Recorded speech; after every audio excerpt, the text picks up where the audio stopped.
여러분, 성경의 역사서 하면 혹시 좀 딱딱하고 어렵게 느껴지시나요? 사실은요, 이게 정말 엄청난 스케일의 대하 드라마거든요. 약속과 성취, 성공과 실패, 그리고 절망 속에서도 끝내 희망을 찾아가는 그런 장대한 이야기죠.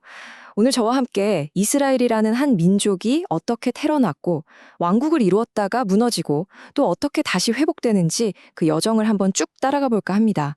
자, 이야기 속으로 함께 들어가 보시죠. 우리 여정을 시작하기 전에 이 모든 이야기를 관통하는 가장 중요한 약속 하나를 먼저 마음에 새기고 갔으면 좋겠어요. 바로 이겁니다. 앞으로 펼쳐질 수많은 시련 속에서요, 이 약속이 없었다면 이 이야기의 주인공들은 아마 다 무너졌을 거예요. 이 모든 것을 관통하는 핵심 주제, 바로 하나님의 신실하심입니다. 우리가 함께 볼 이 드라마는 총 5개의 막으로 이뤄져 있습니다. 첫 번째는 꿈에 그리던 약속의 땅에 들어가는 장면이고요. 두 번째는 정복과 혼돈의 시기, 세 번째는 화려했지만 비극으로 끝난 왕국의 흥망성쇠, 그리고 네 번째, 모든 게 끝난 줄 알았는데 다시 시작되는 귀환과 재건. 마지막으로 이 모든 이야기가 오늘 우리에게 던지는 메시지는 뭔지, 펼쳐지는 이야기까지 함께 살펴보겠습니다. 자, 그럼 이제 첫 번째 막을 열어볼까요? 모든 것의 시작점, 바로 약속의 땅입니다. 여러분, 40년 한번 상상해 보세요. 어마어마한 시간이죠. 광야에서 한 세대가 그냥 다 지나가 버린 거예요. 그런데 드디어 모세의 뒤를 이은 새로운 리더 여호수아와 함께 이스라엘 백성들이 그토록 바라던 약속의 땅에 첫 발을 내딛습니다. 와, 정말 오랜 기다림 끝에 마주한 벅찬 희망의 순간이었겠죠. 그런데 동화처럼 그래서 그들은 행복하게 살았답니다 하고 끝나면 성경이 아니겠죠.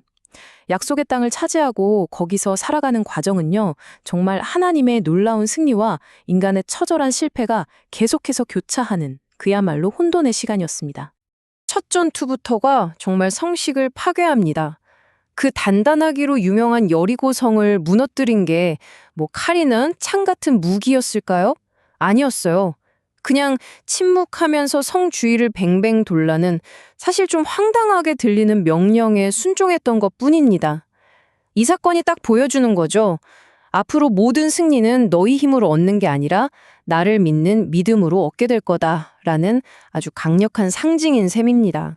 하지만 위대한 지도자 여호수아가 죽고 나니까 이스라엘은 깊고 어두운 터널로 들어가 버려요.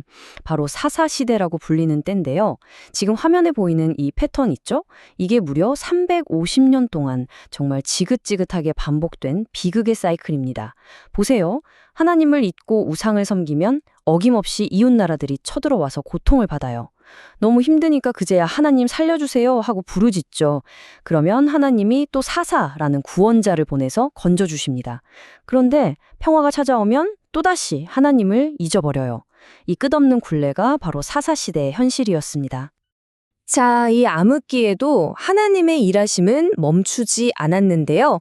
가장 절망적이었던 순간에 등장했던 인물, 바로 기드온 이야기 한번 볼까요? 수십만은 좋게 넘어 보이는 미디안 대군 앞에 선 기드온. 이건 뭐 누가 봐도 게임이 안 되는 싸움이었죠. 과연 어떻게 이겼을까요? 정답이 정말 기가 막힙니다. 단 300명으로요. 아니, 이기는 것도 신기한데 하나님은 오히려 기드온의 군대를 32,000명에서 300명으로 확 줄여버리셨어요. 왜 그러셨을까요? 이유는 딱 하나입니다. 나중에 이기고 나서 이거 우리가 잘나서 이긴 거야 라고 아무도 자랑하지 못하게 하시려고요.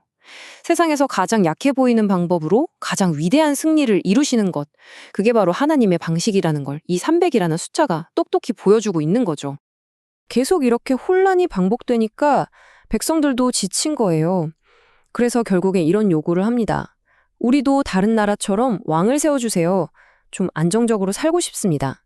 바로 이 요구가 이스라엘 역사에서 가장 화려했지만 동시에 가장 비극적이었던 시대, 바로 왕정시대의 문을 열게 됩니다. 이스라엘의 첫 번째 왕, 사울, 그리고 두 번째 왕, 다윗. 이 두 사람을 비교해보면 정말 많은 걸 생각하게 돼요. 사람들은 환칠하고 잘생긴 사울을 보고 열광했지만 정작 그의 마음은 하나님이 아니라 사람들 눈치를 보느라 늘 불안했죠. 결국 비극으로 끝났습니다. 반면에 다윗은요? 절대 완벽한 사람이 아니었어요. 정말 끔찍한 죄를 짓기도 했거든요. 하지만 결정적인 차이가 있었어요. 그의 마음의 방향이 늘 하나님을 향해 있었다는 거. 넘어지면 울면서 회개하고 다시 하나님께로 돌아갔다는 거. 성경이 말하잖아요. 사람은 외모를 보거니와 나 여호와는 중심을 보느니라. 바로 그 말씀 그대로입니다.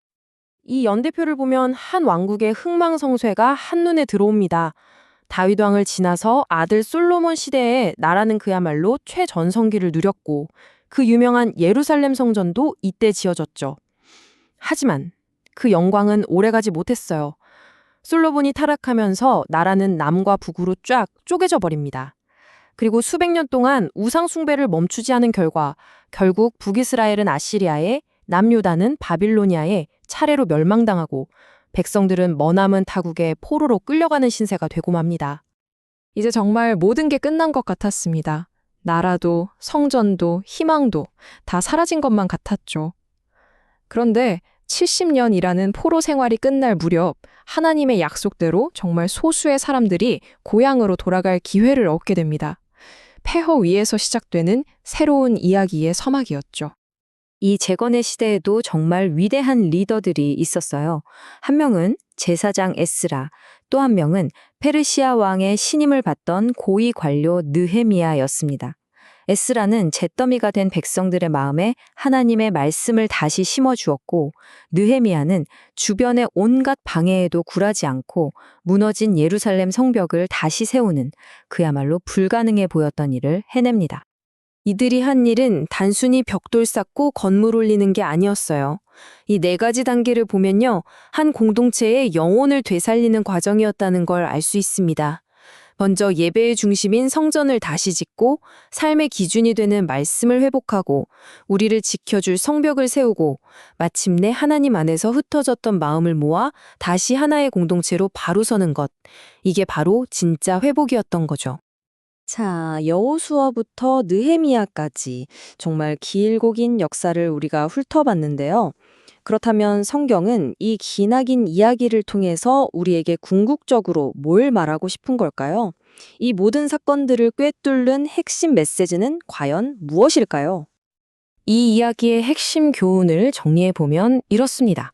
첫째, 사람은 정말 끊임없이 실패하고 약속을 어기는데 하나님은 한결같이 당신의 약속을 지키신다는 것.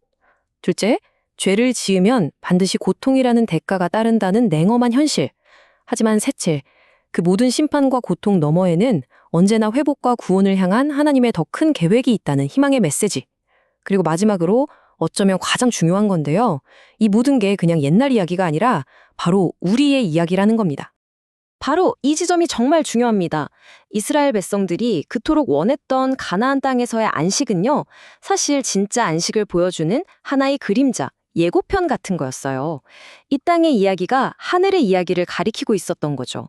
그래서 그들의 역사가 오늘 믿음으로 살아가는 우리 모두의 영적인 여정을 비춰주는 거울이 될 수 있는 겁니다.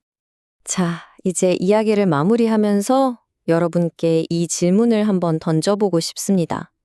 인간은 실패하고 하나님은 신실하시다. 이 끝없이 반복되는 패턴? 혹시 오늘 우리가 사는 이 세상 속에서, 아니 어쩌면 우리 자신의 삶 속에서 이 패턴을 발견하고 있지는 않으신가요? 실패하고 넘어지면서도 다시 회복을 꿈꾸는 이 고대의 이야기. 놀랍게도 이 이야기는 수천 년이 지난 지금도 여전히 우리에게 말을 걸어오고 있습니다.